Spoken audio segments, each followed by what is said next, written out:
Last year, the Jean Blondel Prize goes to the best thesis in political science. The 2020 edition has been awarded to Elisa Volpi for her thesis entitled The Politics of Turning Code, a comparative and historical analysis of party switching. She defended it at the European University Institute under the supervision of Stefano Bartolini. The jury of the 2020 edition comprises 4 members. These are Daniele Caramani from the University of Zurich and very recently also the European University Institute, Mary Feller from Plymouth University and Vice Chair of the ECPR, Thomas Zittel from the Goethe University in Frankfurt, and myself, Petra Meyer, acting as the chair. I'm from University of Antwerp. Now, submissions for the Jean Blondel Prize can be either monographs or theses based on a compilation of articles. What counts for the jury are the following criteria.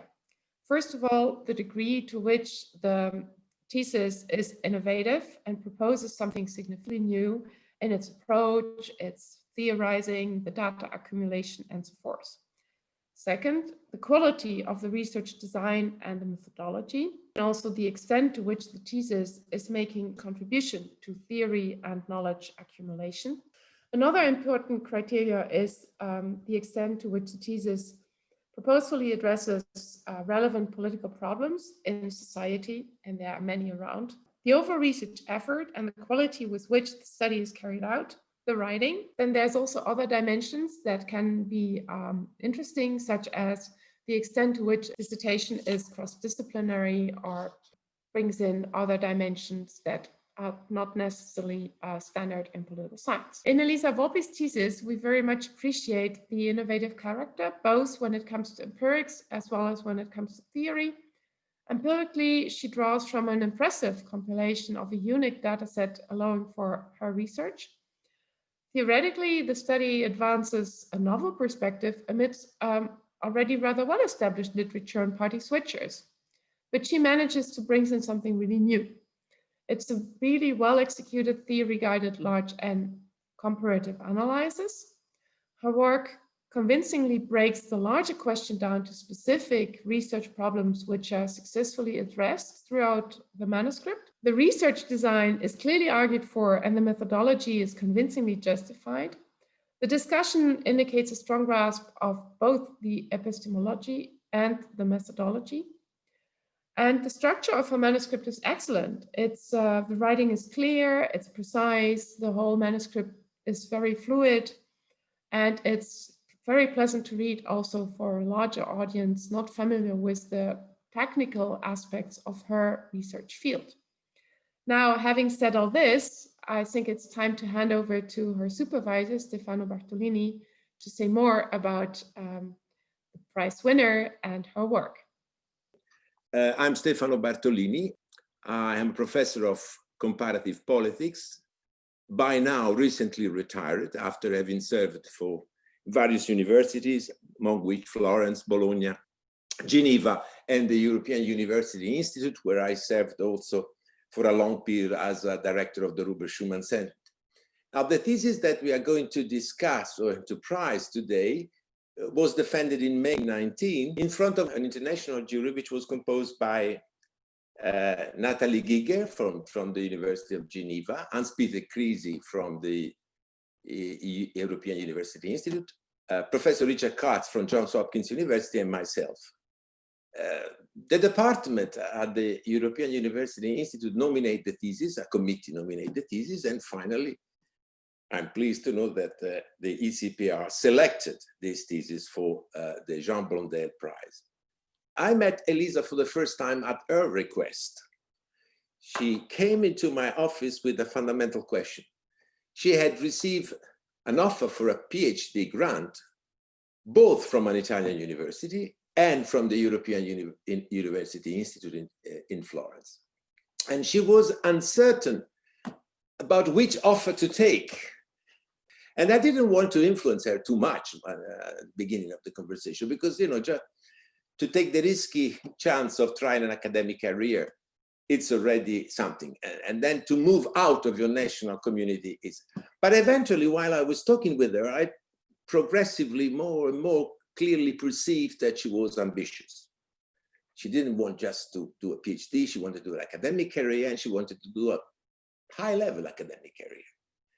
And slowly and eventually, I took the risk of telling her, yes, I think you should come to the UI and not to an Italian university. It was an happy choice for both sides, I think. As I had suspected during the conversation, to supervise Elisa was extremely easy. Probably, I would dare to say it was the easiest thesis to supervise of my entire career. And I think in my career, I've supervised over 40 PhD theses. She came with an extremely clear-cut and well-defined topics. She wanted to study the condition under which member of a parliament, of a legislature, change their party affiliation during the legislature, during the normal term of the legislature. She wanted this research to be comparative. She wanted to concern European democracy. She wanted to collect hard data about this switching. And also she wanted to have an historical dimension, to have a sufficiently long-term perspective as to allow the understanding of over time development. I mean, that was exactly the kind of research which I always preferred and aimed at. And eventually the thesis managed to present a coherent framework to explore and explain cross-country and cross-party differences in switching. The design was very neat and well developed, was building systematically from description of the data set to explanation. The methodological sophistication of the thesis was impressive and went beyond very rapidly my competencies and in some cases even my palate and my taste, but that was great. What I really like to remember is that with Elisa, the thesis was a pleasure because very often we face empirical results that we could not easily understand. This was the most pleasant and most rewarding part of our intellectual exchange. Finally, the thesis really fills a gap in an area where studies have been so far limited in both temporal and geographical scope. And provide also empirical evidence for discussing on more solid ground some normative question. Because after all, the issue of MPs switching party affiliation closely linked to normative issues concerning accountability of parties and individual members. Because this deeply affects the credibility of the party affiliation commitment. I'm therefore very pleased that these efforts by Elisa have been acknowledged by this ECPR important prize. But definitely she's the last one, as I am retired. And this is what makes, for me, this recognition to be particularly moving. And I conclude saying that I really hope that this acknowledgement will facilitate the rapid publication of these important results. Thank you, Stefano. That was really, really great and lovely to hear you talking about the research like that. So yeah. So of course, my first reaction when I heard about the prize, that I was of course extremely delighted and pleased. And first of all, I think the prize has a special value for me because I'm the first person in my family who actually went to university. So I thought that this is really encouraging, and I hope it's really encouraging for other students that maybe are in the same situation as me. And of course, the second thought I had is that, yeah, this is rather a collective achievement, more than just something that I won. Because I think behind the thesis, there are many, many people. And first of all, there is, of course, Stefano, that helped me all along the way and really strengthened my confidence in what I was doing. But of course, there are also all the jury members, and many of my colleagues that I had that I met at the UI, but not only at the UI. So I really would like that they know that this prize for me is also for them. It's not just, as I said, not just my achievement. And the prize is also, of course, a great satisfaction, because I remember that when I started my PhD, when I was presenting my topic of research, at first, often it didn't generate so much enthusiasm. So I had my self-doubt about the topic that I picked.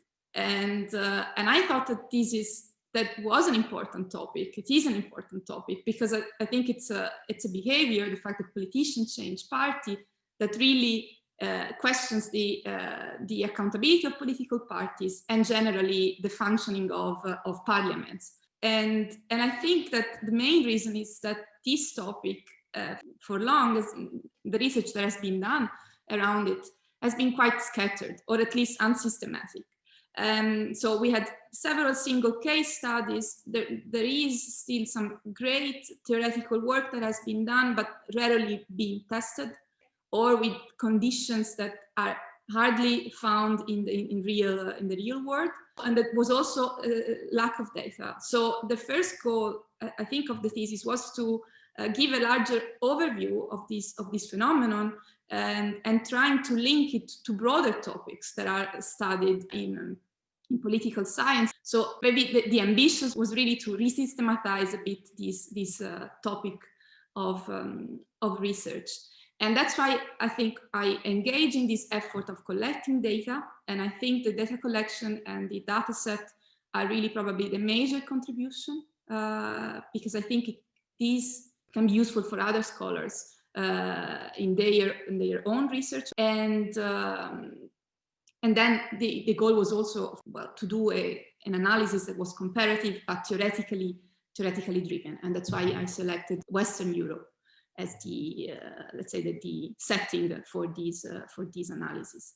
And the final goal was also a bit to push further the research on party switching by suggesting that we should really separate the analysis of individual and collective form of defections. So for all these reasons, I think, of course, that the prize is for me a great achievement and a great recognition of the work I've done in the last 4 years.